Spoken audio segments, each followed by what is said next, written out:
नमस्कार. आज तुमच्यासाठी अजून एक नवीन व्हिडिओ घेऊन आलोय ज्याच्यामध्ये आपण पोटॅटो चिप्सला 80 ते 90 पॅकेट हाय स्पीडचा स्पीड अचीव केलेला आहे. तुम्ही बघू शकता हे 25 ग्रामचं पोटॅटो चिप्स आहेत. हे पॅकेट आपण एका मिनिटाला 80 ते 90 पॅकेट काढलेले आहेत. त्याचा तुम्हाला मी लाईव्ह व्हिडिओ पण दाखवणार आहे.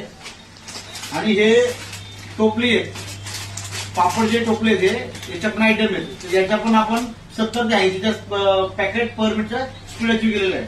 आपला 750 बॅगर विथ 14 हेडवे पिलर मध्ये आपण हे अचीव केलेलं आहे. आमच्यासोबत जोडून राहा. तुम्हाला मी आमचा लाईव्ह